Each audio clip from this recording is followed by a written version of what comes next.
बांग्लादेश के हालिया आम चुनावों में बड़ी जीत हासिल करने के बाद बांग्लादेश नेशनलिस्ट पार्टी यानी कि बीएनपी ने पूर्व प्रधानमंत्री शेख हसीना के प्रत्यर्पण का मुद्दा औपचारिक रूप से भारत के सामने उठाने का ऐलान कर दिया है। पार्टी के वरिष्ठ नेता सलाउद्दीन अहमद ने स्पष्ट कहा कि बीएनपी भारत सरकार से आधिकारिक अनुरोध करेगी कि शेख हसीना को ढाका वापस भेजा जाए ताकि वे अपने खिलाफ चल रहे मुकदमों का सामना कर सके।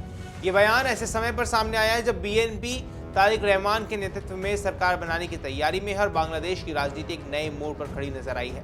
सलाउद्दीन अहमद ने कहा कि उनकी पार्टी कानून और अंतर्राष्ट्रीय नियमों के तहत शेख हसीना पर दबाव बनाना चाहती है ताकि प्रत्यर्पण के लिए भारत तैयार हो सके। उन्होंने कहा कि हम भारत सरकार से अपील करेंगे कि शेख हसीना को ट्रायल का सामना करने के लिए बांग्लादेश भेजा जाए। ये मामला दोनों देशों के विदेश मंत्रालय के बीच है और इसे नियमों और प्रक्रियाओं के अनुसार आगे बढ़ाया जाएगा।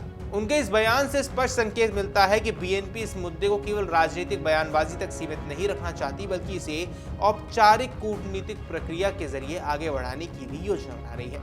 बीएनपी का ये रुख इसलिए भी महत्वपूर्ण माना जा रहा है क्योंकि पार्टी के शीर्ष नेता तारिक रहमान के नेतृत्व में नई सरकार बनने की संभावना पूरी है। ऐसे में सत्ता के आने के बाद बीएनपी इस मुद्दे को और अधिक गंभीरता से उठा सकता है। राजनीतिक विश्लेषकों का मानना है कि यदि नई सरकार भारत से आधिकारिक तौर पर प्रत्यर्पण की मांग करती है तो ये भारत बांग्लादेश संबंधों में एक संवेदनशील और जटिल मुद्दा बन सकता है। इससे पहले बांग्लादेश की अंतरिम सरकार, जिसका नेतृत्व मोहम्मद यूनुस कर रहे हैं, उन्होंने भी शेख हसीना के प्रत्यर्पण को लेकर कड़ा रुख अपनाया था। यूनुस सरकार ने हाल ही के महीनों में कई बार सार्वजनिक रूप से ये कहा था कि भारत को शेख हसीना को वापस भेज देना चाहिए ताकि वे कानून का सामना कर सके। अंतरिम सरकार ने इस मुद्दे को भारत के साथ संबंधों में तनाव के एक कारण के रूप में भी प्रस्तुत किया था। अब बीएनपी भी इसी तरह का रुख अपनाता हुआ नजर आ रहा है, जिससे संकेत मिलते हैं कि नई राजनीतिक व्यवस्था भी इस मामले पर नरमी बरतने के पक्ष में नहीं है। भारत ने अब तक शेख हसीना के प्रत्यर्पण को लेकर कोई स्पष्ट संकेत नहीं दिया है। अगस्त 2024 के बाद से ही शेख हसीना भारत में रह रही हैं। बांग्लादेश में जुलाई और अगस्त 2024 के दौरान बड़े पैमाने पर विरोध प्रदर्शन हुए जो बाद में हिंसक हो गए। इन प्रदर्शनों के बाद उनकी सरकार गिर गई और उन्हें तत्काल ढाका छोड़ना पड़ा। राजनीतिक उथल-पुथल और सुरक्षा चिंताओं के बीच उन्होंने भारत में शरण ली। उस समय की परिस्थितियों को देखते हुए भारत ने मानवीय आधार पर उन्हें रहने की अनुमति दी थी।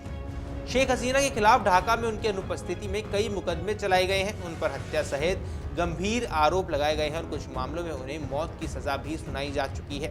बीएनपी और जमात इस्लामी जैसे दलों का कहना है कि न्याय की प्रक्रिया पूरी करने के लिए उनका बांग्लादेश में उपस्थित होना आवश्यक है। अब यह तर्क ये दिया गया है कि कानून के शासन को स्थापित करने के लिए कदम जरूरी है और किसी भी पूर्व प्रधानमंत्री को कानूनी जवाबदेही से छूट नहीं मिलनी चाहिए।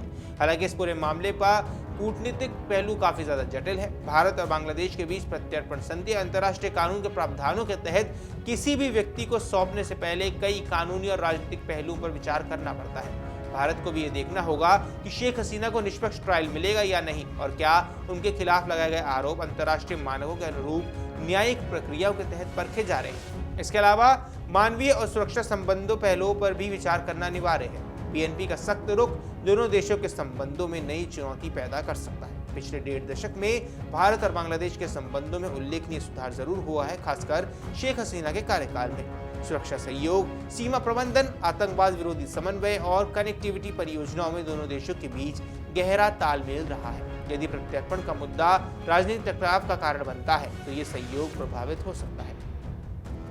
अब यहाँ विशेषज्ञों का मानना है कि आने वाले महीनों में ये देखना दिलचस्प रहने वाला है कि भारत और बांग्लादेश इस संवेदनशील मुद्दे को कैसे संभालते हैं। क्या इसे शांत कूटनीति के जरिए सुलझाया जाएगा या ये सार्वजनिक बयानबाजी और राजनीतिक दबाव का विषय बनेगा। ये दोनों देशों की सरकारों की रणनीति पर निर्भर करने वाला है। फिलहाल इतना तय है कि शेख हसीना का प्रत्यर्पण आने वाले समय में भारत और बांग्लादेश संबंधों का सबसे अहम और विवादास्पद मुद्दा बन सकता है। कुल मिलाकर बांग्लादेश की राजनीति में सत्ता परिवर्तन के साथ ये मामला फिर से केंद्र में आ गया है। बीएनपी के स्पष्ट और सख्त बयान से संकेत मिलते हैं कि नई सरकार इस मुद्दे को प्राथमिकता दे सकती है। वहीं भारत के सामने संतुलित और विवेकपूर्ण निर्णय लेने की चुनौती होगी, जिससे न केवल कानूनी प्रक्रियाओं का सम्मान हो बल्कि द्विपक्षीय संबंधों की स्थिरता भी बनी रहे।